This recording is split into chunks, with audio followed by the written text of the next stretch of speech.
সবসময় বলি যে 3 নাম্বার রিলেশন অনেকটা স্ট্রং রিলেশন হয়। তো 3 নাম্বার রিলেশনের ভিতরে দেখেন আপনি এখানে কিন্তু ক্যান্ডেলগুলোও আপের একটা রিলেশন আসছে, তো যে কারণে আমি আপের জন্য ট্রেড নিয়েছি। তো আমি যদি আপনাকে মানে ইয়াতে দেখাই আর কি, দেখেন এখানে আমি আর কি এমনি জাস্ট করে রাখছি। দেখেন আমি ট্রেড করছিলাম, যে ট্রেডটা আমার প্রথমে এখান থেকে কিন্তু মানে ক্যান্সেল হয়, ঠিক আছে, যে অটোমেটিক আর কি ক্যান্সেল হয়, যেটা আমি প্রফিট করি। আপনাকে আমি পজিশন হিস্ট্রিটা দেখাই। দেখেন $202 আমি প্রফিট করি, ঠিক আছে। এই যে হ্যালো ট্রেডার্স, আশা করি সকলে ভালো আছেন। তো ফাইনালি আমি টিটি ফান্ডের থেকে পে আউট রিসিভ করে ফেলেছি। তো আপনারা জানেন যে গত 30 তারিখে আমি পে আউট রিকোয়েস্ট পাঠিয়েছিলাম। তো ফাইনালি 2 দিন পরে মানে 2 তারিখে আর কি আমি পে আউটটা রিসিভ করছি। এই প্রথম যে এতদিন সময় লাগছে আমার পে আউট রিসিভ হইতে, বাট এত সময় কিন্তু লাগেনি, একদিন সর্বোচ্চ লাগছিল, বাট এর চেয়ে বেশি সময় লাগছে। এই আবার প্রথম আমি তো ভাবছিলাম যে পে আউটই পাবো না। তারপর আমি আবার ম্যানেজারকে বলি যে আমি পে আউট রিকোয়েস্ট করছিলাম, বাট সেটা এখনো আসে নাই। তখন সে বললো যে মানে যে পে আউট করে আর কি, যে দায়িত্ব আছে সে নাকি ছুটিতে ছিল, যে কারণে একটু সময় লাগতেছে। তখন বললাম আচ্ছা সমস্যা নেই। তো আমি বললাম যে কতদিন সময় লাগতে পারে, সে বলছে কাজে চলে আসবে আজকে। তো পরবর্তীতে দেখি মানে রাত্রে আর কি মেবি, না বিকাল দিকে আসছিল, রাত্রে না সরি বিকাল দিকে আর কি, সন্ধ্যার দিকে চলে আসছিল। তো যখন মেলটা আসে তখন আমি সাথে একটা স্ক্রিনশটও মারিয়ে দিই, ঠিক আছে। স্ক্রিনশটটা হয়তো আপনারা দেখতে পাচ্ছেন। আর কথা হচ্ছে এটাই ভাই অনেক, যে পে আউট রিসিভ করতে পারছি। এবার কাউকে এই $278 রিসিভ করছি, $506 পে আউট রিকোয়েস্ট করে $278 পে আউট পাইছি আর কি। ধরেন কত পার্সেন্ট হবে, মেবি 55%-এর মতো মেবি হইতে পারে, ঠিক আছে, একটু স্কেল হয়েছে। তো এটা 60% যেতে পারে। তো আমি এখন যেটা ভাববো সেটা হচ্ছে যে মানে ভাববো না সরি, মানে আমি এখন যেটা করবো সেটা হচ্ছে একটা ফান্ডেড অ্যাকাউন্ট বাই করবো আবার। সেটা হচ্ছে টু স্টেপের। তো টু স্টেপে অ্যাকাউন্ট বাই করে আবার টু স্টেপের ভিতর, কারণ এত প্রফিট করে যখন অর্ধেক পাই তখন ভাই আর ভালো লাগে না, সত্য কথা এটা। তো এর জন্য আমার মনে হয় টু স্টেপ অ্যাকাউন্টই বেস্ট, ঠিক আছে, আমাদের জন্য টু স্টেপই বেস্ট, কারণ সেখানে 80% পাবো প্রফিটে, সেটাই তো ভালো। তো আমি ভাবতেছি এটাই যে টু স্টেপ নিয়ে কাজ করবো। তো এখন হচ্ছে যে আমি একটা ট্রেড করছি। তো এই ট্রেডটা আমি আপনার সাথে শেয়ার করি। ট্রেডটা করছি অনেকক্ষণ হয়ে গেছে, প্রায় 10 মিনিটের মতো হয়ে যাবে। বাট আমি ভিডিওটা করতে পারি নাই, কারণ হচ্ছে আমি একটা আমার ফ্রেন্ডের সাথে কথা বলতেছিলাম। আর মানে আর কি বাইরের দেশে একটা ফ্রেন্ড আছে, তো তার সাথে কথা বলতেছিলাম, এই কারণে আর কি ভিডিওটা করতে পারি না, জাস্ট আমি ট্রেডটা নিছি। তো এর পাশাপাশি কিন্তু আপনারা হয়তোবা জানেন যে মানে আমি হয়তো ওই ভিডিও আপলোড করে দিছি যে কয়েনডিক্সের ভিতরে আমি ফেজ টুতে চলে গেছি। তো ফেজ টুতে কিন্তু আমি অলরেডি একটা মানে সকালে একটা ট্রেড করছিলাম, সেটা পাওয়ার পরে কিন্তু সেই ট্রেডের ভিতরে হচ্ছে আমি লস করে ফেলি $100 প্লাস। তারপর আবার একটা প্রফিট ট্রেড করি, সেটা আবার প্রফিট করি। দেন এখন আরেকটা ট্রেড করি, এটা লসে চলতেছে, বাট দেখি কি হয়। এটা কি হয় জানি না, বাট দেখা যাক। এখন আমি আপনার সাথে শেয়ার করি। তো প্রথমে দেখেন এই যে টিটি ফান্ডেডের, ঠিক আছে, এটা হচ্ছে MT5। তো টিটি ফান্ডেডে হচ্ছে যে আমি এখন $13 মতো আর কি লসে আছি। তো লসটা আপনারা দেখতে পাচ্ছেন ক্লিয়ার। তো আমি যেটা ভাবছি সেটা হচ্ছে মার্কেট এখান থেকে আপে যাবে, ঠিক আছে। তো এই যে দেখেন আমি যেটা প্রফিট করছিলাম, এই যে কয়েনটিক্সের ভিতর যে প্রফিট করছি, এটা হচ্ছে আমি এই জায়গায় একটা ট্রেড করছিলাম, টার্গেট আমার একটু রাখছি, যেটা আমার টিপে হিট করছে। তো এইখান থেকে আমি আবার আপে নিছি কেন, প্রথমত হচ্ছে আমি আগে থেকে ভাইবার আসছিলাম যে আমি এটাই মানে আপের জন্য একটা ট্রেড নেবো। দেখেন এই 1, 2 এবং 3, আমি সবসময় বলি যে 3 নাম্বার রিলেশন অনেকটা স্ট্রং রিলেশন হয়। তো 3 নাম্বার রিলেশনের ভিতরে দেখেন আপনি এখানে কিন্তু ক্যান্ডেলগুলোও আপের একটা রিলেশন আসছে, তো যে কারণে আমি আপের জন্য ট্রেড নিয়েছি।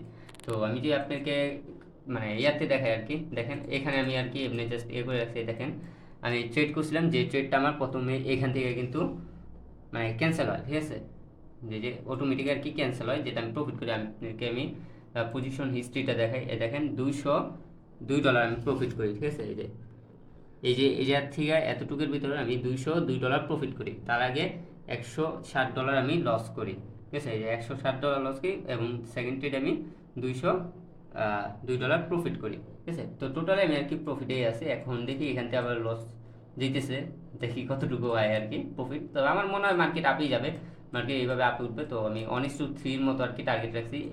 আমি সব কিছু করবো হচ্ছে এমটি মানে ইয়ার ট্রেডিং ভিউয়ের অনুযায়ী, ঠিক আছে। ওইখানে তো জাস্ট আমি একটু শো দেখানোর জন্য করছি, বাট এই নিয়ম অনুযায়ী যদি এখানে আমার অ্যাকশন চলে যায় তাহলে আমি ট্রেডগুলো ক্যান্সেল করে দিব দুই জায়গায়, ঠিক আছে। ট্রেড কিন্তু আমার এখানেও চলতেছে, মূলত টিটি ফান্ডেতেও চলতেছে এবং ওই চলতেছে। তো আমি আপনাকে দেখাই, এখানে কিন্তু আমি যে ফেজ টুতে আছি, ফেজ টু হচ্ছে এই যে দেখেন ফেজ টু, ঠিক আছে, আমি ফেজ টুতে আছি। এখন আমার টোটাল প্রফিট করতে হবে কত, $500। বা দেখি কয়দিন সময় লাগে আমার এই $500 প্রফিট করার জন্য। তো কত সময় লাগবে জানি না আমার এই ট্রেডটা ক্লোজ হতে বা প্রফিট হতে বা যেই হোক। তো একটা কিছু তো হবে, অবশ্যই প্রফিট হবে, নয়তো আমার লস হবে। এখন দেখা যাক, আমার চান্স হইতেছে, আমি জানি মার্কেট এভাবে হলে আপেই যায়, সেক্ষেত্রে চান্স তো আমার আপেই যাবে। তারপরও এতটা শিওর না, কারণ এটা হচ্ছে মানে 1 আওয়ার টাইম ফ্রেমের ভিতর অনেক স্ট্রং একটা সাপোর্ট আছে এই জায়গাটায়, ঠিক আছে। এখন যদি সেই সাপোর্টটা যদি মানে নেয় আর কি, সাপোর্ট বলতে জাস্ট আর কি ট্রেড লাইন অনুযায়ী সাপোর্ট করে, বাট এখানে সাপোর্ট 5 মিনিট আমি ট্রেড করছি, যে কারণে আর কি 5 মিনিটে তো সাপোর্ট নিছেই। তো চান্স আছে অনেকটাই, আমি বলবো 60%-এর মতো চান্স আছে যে প্রফিট হবে। তারপরও 40% লস হইতে পারে, ঠিক আছে, এখন শোন আমি, বাট অনেকটাই চান্স আসছে যে হ্যাঁ প্রফিট হবে। দেখি কি করা যায়। আমি ভাবতেছিলাম ইউটিউবে লাইভে যাবো, বাট ইউটিউবে লাইভে গেলে আমি ভিডিও মেক করতে পারি না, যে কারণে আর কি ভাবতেছি ভিডিও আমার ইউটিউবে লাইভে যাওয়া হবে না। তো এখন ওয়েট করে দেখি যে কি হয়। আমি যে ট্রেডটা করছিলাম এই ট্রেডটা আমার লস চলে গেছে। এখন জানি না কেন লসটা হয়েছে, অনেকটা প্রফিটে গেছিলো আর কি, আমি ঘুমিয়ে পড়ছিলাম, প্রচুর ঘুমে ধরতেছিল আমার, যে কারণে আমি ট্রেডটা করে পরে ঘুমিয়ে পড়ছিলাম। ভাগ্য ভালো আমি এসএল দুইটাতেই রাখছিলাম, দুইটাতেই এসএল রেখে ঘুমাইছি, তো এই কারণে যাওয়ার সময় এসএল রেখেছে, নাই তো হয়তো আজকে অ্যাকাউন্ট ফ্রিজে হয়ে যেত দুইটাই। তো এটাই ভাগ্যের উপর পাইসে গেছে আর কি। আমি প্রচুর ঘুমিয়ে ধরছিল আমার, যে ঘুমিয়ে বসে আমি এখন আপনাকে দেখাইতেছি মার্কেট কোথায় আছে। এই যে দেখেন এখানে কিন্তু প্রায় $43 লস গেছে। আর এই যে দেখেন এটা হচ্ছে কয়েন্টিক্সের অ্যাকাউন্ট, কয়েন্টিক্সের অ্যাকাউন্টে যদি দেখায় পজিশন হিস্ট্রি, তাহলে $123 অলরেডি এমন লসে চলে গেছে, ঠিক আছে, $123 লস গেছে। তো ভাই বুঝতেই পারতেছেন যে কেমন, এই যে দেখেন এখানে, ঠিক আছে।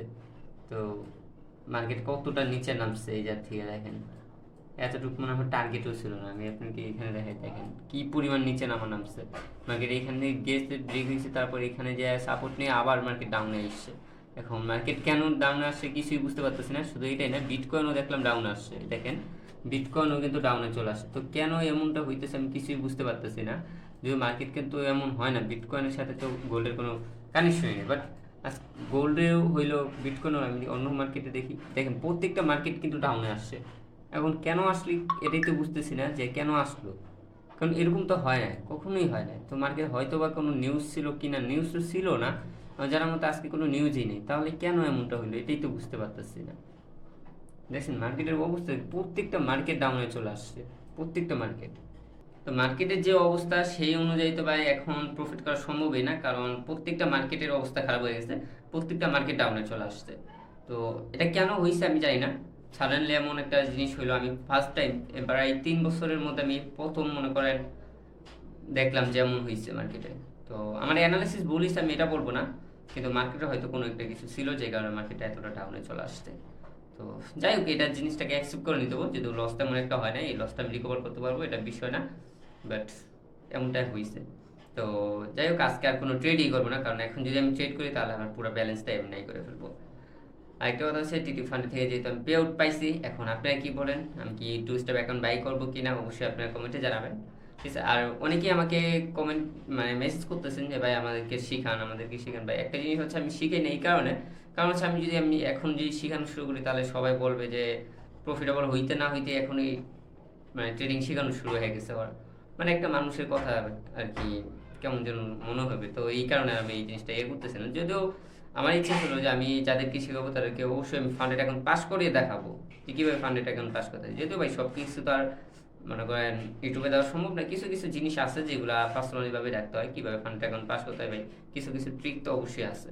তো সেই ট্রিকগুলো আমি হয়তো করতাম। দেখি এখন অনেকেই আমাকে মেসেজে বলতেছে ভাই আমরা আলাদাভাবে করি, কেউ জানানোর দরকার নেই। দেখি আমি এখনও শিওর না যে এটা করবো কিনা, আর যদি করি তাহলে অবশ্যই জানাবো, আমি না জানাই তো আর করবো না, অবশ্যই জানাবো। তো আপনারা কি বলেন অবশ্যই কমেন্টে জানাবেন। আর যারা টিটি ফান্ডেড অ্যাকাউন্ট বাই করতে চান তারা চাইলে বাই করতে পারেন, ভিডিও ডিসক্রিপশন বক্সে লিঙ্ক দেওয়া আছে, সেই লিঙ্কের মাধ্যমে অ্যাকাউন্ট খুলে তারপর হচ্ছে আপনার যে অ্যাকাউন্ট বাই করবেন সেই অ্যাকাউন্টে লিঙ্কন এফএক্স 80 ইউজ করলে আপনি 80% ডিসকাউন্টও পেয়ে যাবেন। তো দেখা হবে আমাদের নেক্সট ভিডিওতে, অবশ্যই ফলো করে রাখবেন। আর যারা চ্যানেলটাকে সাবস্ক্রাইব করেন অবশ্যই চ্যানেলটাকে সাবস্ক্রাইব করে রাখবেন। তাহলে ভাই বাই, সি ইউ।